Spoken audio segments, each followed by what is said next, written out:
What is up, awesome people of the internet? Guys, we are a lot of months away from the WNBA 2025 draft. And before that happens, guys, there's been a lot of conversations about who's going to get drafted where and what's going to happen. Are there going to be trades and yada, yada, yada, yada. We've seen a lot of people put out their mock draft lists. And so far, I haven't done anything. I haven't put out a list, but now is the time. Here is the 1.0 version of Quita's 2025 WNBA draft. And let me set the stage real quick before we get into it. So here are some things. One, in this mock draft, we are not assuming any trades. Now, I guarantee you there will be some trades related to the draft spots, right? There's going to be some trades. And I'm going to have a separate video to talk specifically about that. But this video is if there are no trades and no dramatic movements on the various rosters, here is who I think these teams will draft. Now, I will have a Chicago Sky version of this, and Ms. President is very excited about it, clearly. I will have a Chicago Sky version of my list that is very specific to what the Chicago Sky need to do to get certain players, and I will have that dropping pretty soon. But right now, this is a neutral observer's draft board based off of everything I saw and based off of what the specific needs are for the various teams. So we're going to go through the whole list, 1 through 12 for we're doing the first round. Again, remember guys, the Las Vegas Aces do not have a pick in the first round because of the De'Erica Hamby situation that happened before. They lost this pick. So they're not going to have a pick. So now we have 13 teams, but we only have 12 teams picking in the first round. Also, a thing to note is that the Chicago Sky only have first round picks. They do not have a second round or a third round pick, okay? So something to know. Okay. All right, with that underway, let's get into the list. And we start off with the number one pick, which is the Dallas Wings pick.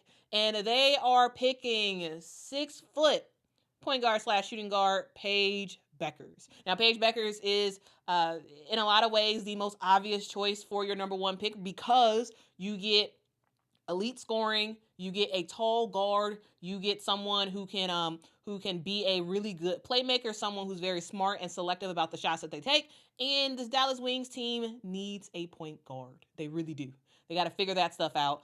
They need post players as well, but I think once you get the point guard situated and get that going, I think it does open up a whole bunch of stuff for you. So yes, Paige Bueckers as the number one pick. She's averaging 19.9 points a game, 4.3 rebounds a game, 4 assists a game, shooting 55% from the field. I mean, she's the number one pick. It's going to have to be something drastic or an injury or something, I think, that would force her from being the number one pick. Right now, she is injured, but she's going to be back soon. It's not that big of an injury. I think for sure if she gets through this injury, comes back like next week or the week after that, and finishes out the year healthy, she's the number one pick, in my opinion.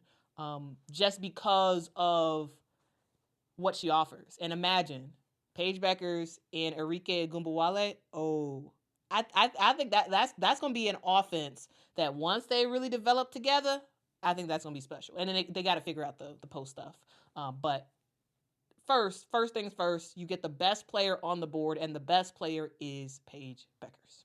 All right, so that leads us to number two. Number two for the LA Sparks. The LA Sparks, I believe, is a team that really does need a point guard.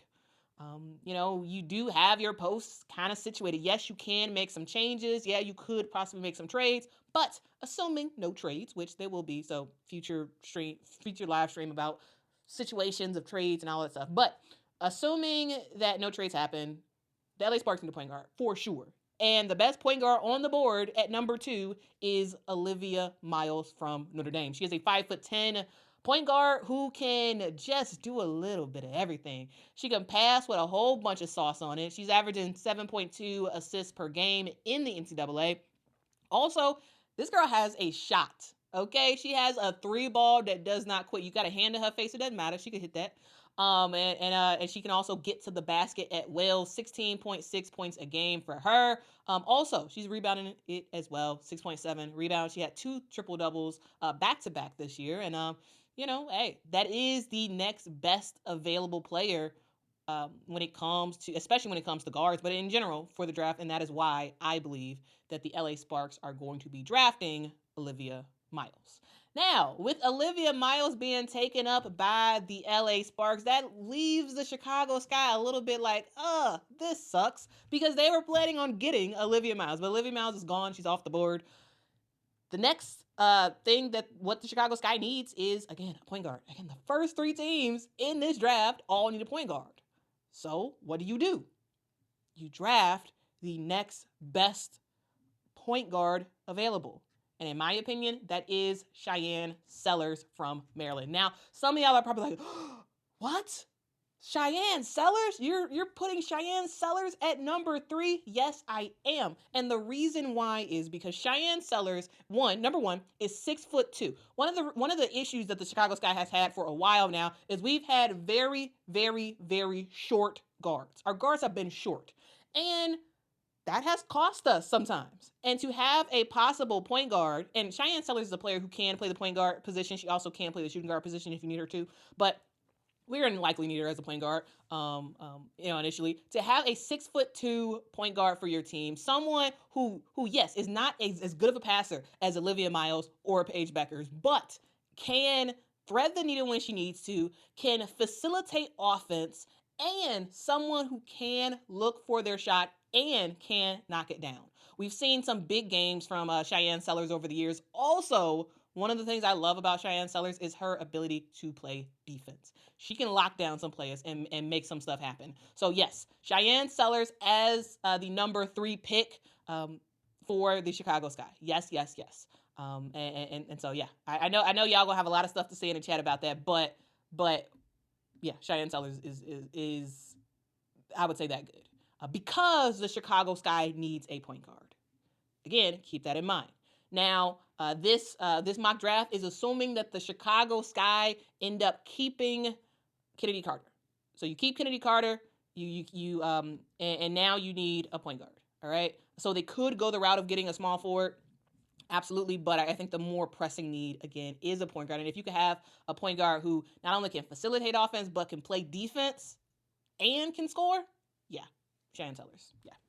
Anyway, number 4, I know y'all gonna kill me in the chat, but hey, I'm prepared for it. I'm prepared for it, okay? All right, number 4, we got the Washington Mystics. What do the Washington Mystics need? They need a little bit of everything, though. You need more of like the guard. You need to figure out your guard situation. Your point guard, your shooting guard, your small forward. You got to figure out what that's going to look like in the future for your team. And because of that, I have the Washington Mystics picking 6'1" Sonia Citron. The reason why is because she is a great small forward. She's averaging 14.1 points a game so far this year, 5.3 rebounds a game. She can shoot very efficiently as well, 46% from the field. She can hit the 3 ball when she needs to. She can get to the basket. And for the Washington Mystics, yeah, sure. Could you get a Dominica Malunga? Sure, at that number 4 spot, sure you could, but one of the things that I think WNBA teams are going to be a lot more cognizant about than what they have in the past is, will these players actually come to America to play for your team? And if I am the Washington Mystics, I'm probably saying no, because she's from France. I don't think she wants to come to America, play for the Washington Mystics, who play in a very, very small arena, who just doesn't have like the same stuff as some of these bigger teams will have and all this stuff. Like, I don't think she comes over for that. Like, sure, they could draft her and they'll have her rights, but if she doesn't want to come and play for you, you kind of wasted a pick, in my opinion. So because I don't think Dominique Malunga is going to even play for the Washington Mystics, that's why I have them drafting Sonia Citron, because that's going to be a guaranteed. Yeah, I mean, she's going to play for whoever drafts her in the WNBA. So yeah, again, she is a scorer. She is someone who can slash to the basket. She has good basketball IQ. And for all of those reasons, I do see the Washington Mystics drafting her at number 4. All right, going on to number 5, I have the Golden State Valkyries, the new kid on the block, and they are going to be drafting Dominique Malunga. Now, the argument I had against the Washington Mystics about it's not likely that Dominique Malunga actually comes over to America and plays for the Washington Mystics, I could absolutely see her playing for the Golden State Valkyries because, one, it's in California. It's the bright lights of California. You have top-notch everything because They're associated with the Golden State Warriors, and they're going to be used in a lot of their stuff and all that stuff. So it's going to be top notch everything. I think if you're Golden State Valkyries, yeah, you do swing on that chance of Dominique Malonga saying, no, I'll pass. I'll wait a while until I come to America. I think she will come in 2025 if the Valkyries draft her. I could absolutely see that happening. She's a 6'6" center. She plays for Lyon. They play in Euro Cup, and in Euro Cup, she is averaging 17.9 points a game. She is a player who also can hit the three ball really, really well. She's sort of like a player who can do a little bit of everything, right? She can play like a guard in terms of her shooting, and also she's tall, so she could dominate in the post as well. And also, she's gonna get a double pretty much every single night. So because of all of those reasons, and the Golden State Valkyries don't really have anybody in terms of like dominant bigs, yeah, it makes sense. Draft Dominique Malonga and have and start to build around her and her qualities. I think that'd be great for the Golden State Valkyries.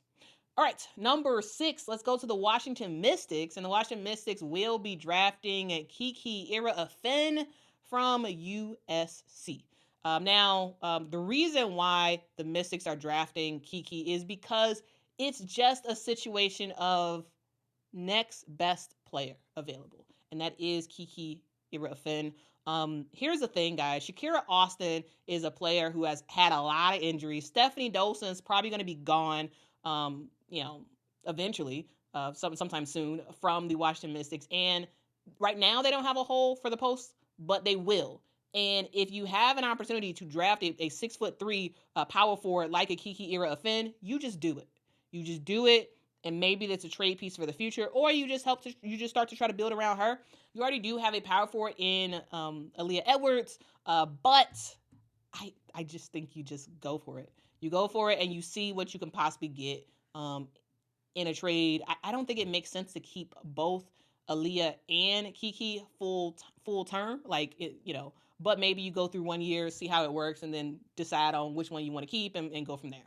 But yeah, I absolutely see them picking the next best available player, which is Kiki Ira-Afen. She's averaging 18.1 points a game, 8.9 rebounds a game. She's shooting 50% from the field.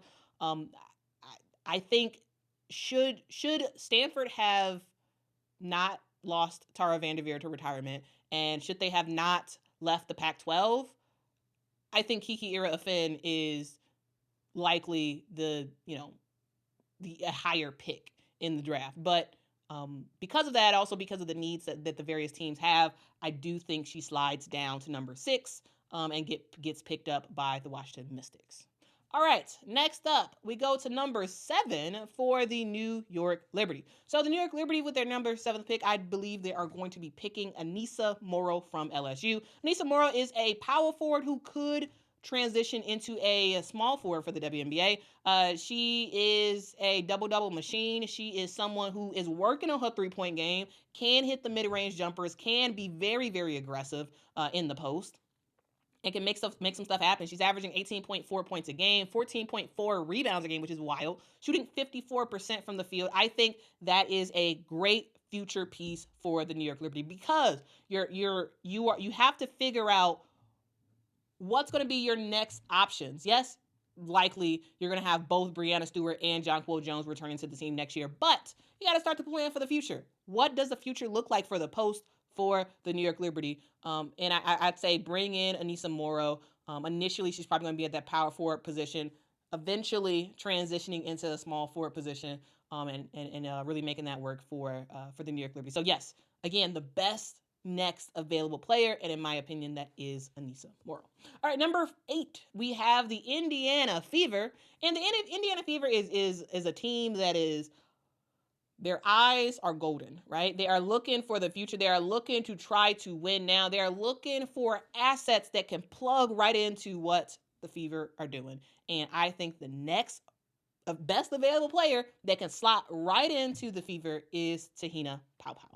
Te-Hina Paopao is a 5'9" shooting guard from South Carolina, and that girl can drain some threes. So far this year, she's averaging 11.1 points a game and shooting 48% from the field. But I think one thing that I've really enjoyed from Te-Hina Paopao is her ability to show off that she's not just a shooter. She can drive to the basket. She could be physical on the offensive end. And I don't expect Tina to play a ton of minutes with the Fever. I do see her as a key player off the bench when the team needs like a little extra different oomph, bringing her in and setting up plays specifically for her to shoot them some threes, because the Indiana Fever, they're looking really really good, but you just have to shore up your bench. And I think Tina Pau would be a perfect player to sort of shore that up and give the Indiana Fever a little bit of 3-point magic from the bench. So yeah, that is my pick for the Indiana Fever. Now going to number 9, the Seattle Storm.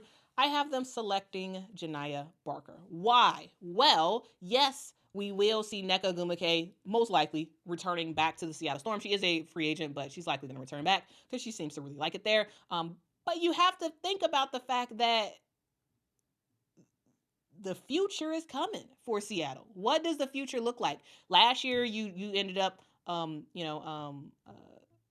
not doing a ton, right? You have Jewel Lloyd who wants out, and yes, you could get a guard in this position. But if I am the Seattle Storm, I am figuring out a trade for Jewel Lloyd that's sort of guard for guard, and I am going to try to shore up my post.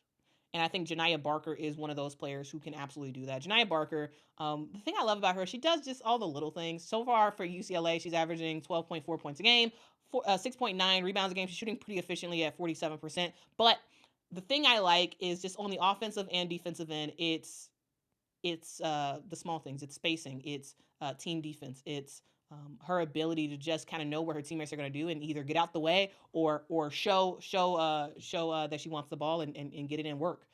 She is a hard worker. I think she could actually fit really well in what the Seattle Storm wants to do. And yeah, I think you end up going that route. So yes, you absolutely could go for a guard. I just don't think that the guards left are good enough for you to want to trade for them. And I would, or not trade for them, and to draft them as high up as that. And also, the next available player really is Aisha Sayuka from Slovenia. But again, I don't think she actually wants to go to Seattle. I think if she does get drafted by the Seattle Storm at that number 9 spot, which, yes, that is the next best available, is Aisha Sayuka. But I don't think she goes to Seattle. And so I think it's kind of like a waste of a pick. So because of that, yeah, I think they're picking Janiyah Barker. They would, in this scenario, they would pick Janiyah Barker because she can bring that aggression. She could just be that steady sort of post off the bench that can give Seattle some good minutes while they figure out whatever they're doing on the guard front. All right, so we're kind of going down the list now. Number 10, we're back to the Chicago Sky. Now, Chicago Sky has figured out their point guard situation, right? And now you need a little bit more scoring. And now, because you have a 6'2" player, you don't necessarily need height like that. So you can run the risk, it's not really a risk, but you can decide to draft 5'8" JJ Kennerly of West Virginia. Now, guys, I know some of y'all are like, who? JJ Kennerly? But guys, watch women's college basketball, okay? Watch it. And watch what West Virginia is doing. Watch what JJ Kennerly is doing. There's some games where she is just totally taken over. And it's just the JJ Kennerly show. She is it's like big shot Bob is JJ Kennerly. She can get to the basket. She can score off the bounce. She could do just a little bit of everything on the offensive end. 18.9 points a game so far this year for West Virginia. She's shooting 43% from the field. I think, yes, this is someone you pick up because, yeah, your initial pick would have been Tina Pau, but Tina Pau is already off the board. Next available big shot shooter is JJ Kennerly. So yes, you get her, and she's gonna ride on the bench, learn, and then come 2 years, 3 years down, she's gonna be excellent player for the Chicago Sky. So yes, JJ Kennerly, number 10.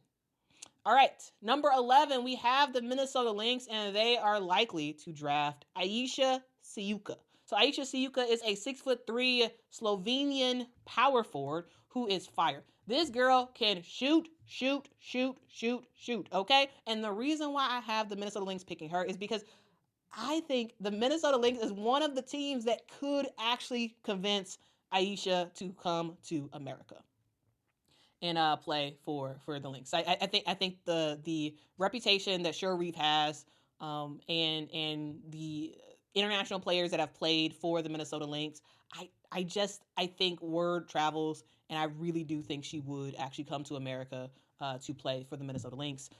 And because of that, yeah, again, these GMs are gonna be talking to these players and be like, hey, they're gonna be gauging like, hey, when are you planning on coming to America? Because we don't want to just draft you and have you just rock out overseas and we just have your rights. No, we need you to actually come to America like relatively soon, right? And I think she actually would for the Minnesota Lynx. So that's my thoughts there. She's great. She's a again Slovenian player. She plays for Tarbes in France. In a Euro Cup play, she averages 11 points a game, but she is shooting 42% from the field. What I love about Minnesota is their ability to have basically all the players on the court being able to play multiple positions. Minnesota is a exceptionally well done positionless team, and I think Aisha Siuka, she slots right into that, into what Cheryl Reeve is going to be building. Is continuing to build with the Minnesota Lynx, and also like who doesn't want a big that can shoot threes? I'm just saying, who doesn't want that? Who doesn't want that? Anyway, and also because of Minnesota being a little bit on the shorter side, I don't have them going for guard. Like you could go for Georgia Amore, but I don't think that totally makes sense because again, you are a small team. You need a little bit more height, and I think Aisha is going to be the person that can give you that. All right, we are on to number 12 for the Phoenix Mercury. I have them selecting Georgia Amore from Kentucky. Now, Georgia Amore has proved to me that she can handle the SEC, and because of that, she is going to be a first-round pick. I do have her going last to the Phoenix Mercury because this is a team that has to figure out what they're going to look like in the future. Likely, Brittany Griner's coming back. They do have a general hole when it comes to their post play. Yeah, even if Brittany Griner comes back, you still don't really have any posts, and you're pretty much like a guard focused team. But you have to figure out what the future looks like without Diana Taurasi. And no, Georgia Amore is nowhere near Diana Taurasi, but she is someone who could score, right? And yes, you're going to have the question about her being short and her being able to fit in the WNBA, but I'm probably running that risk if I'm Phoenix because there's a lot of upside to Georgia Amore, all right, and her ability to just flat out shoot the ball. 17.9 points a game for her, 7.2 assists per game as well. She's shooting 41% from the field. She can be a point guard as well. Now, you already have Natasha Cloud as your point guard, so it's more of like point guard in the waiting that can be a scorer as well. So yeah, I think it's a question mark on for sure if they're going to pull the trigger on her at number 12. But I do think that she's a good pick for number 12 for the Phoenix Mercury because again, if Diana Taurasi plays in 2025, she's definitely done in 2026. You have to start moving your team forward to a younger squad. And I think that Georgia Amore can help to usher that in. So those are my thoughts there. I know y'all can kill me in the chat, but these are my thoughts. Assuming no trades, assuming no like craziness happening in free agency and whatnot. Now, again, this is 1.0, guys. So we'll see kind of how things change from here. But yeah, that's my thoughts right there. Again, I will have a Chicago Sky specific one because I actually think there's some significant things that the Chicago Sky can and hopefully will do to ensure that they get Olivia Miles, okay? Because that's really who the Sky need to get. There's going to be some trades. There's going to be some stuff happening for the Chicago Sky to get her at number 2. So yeah, look forward to a separate video about that. Also, I will have something down the road that's looking at possible trades for just all the teams in the draft and the chaos that's probably more likely to happen. So, yeah, those are my thoughts there. What do y'all think? Let me know in the chat. And I will see y'all in the next one. Till next time, guys. Bye bye.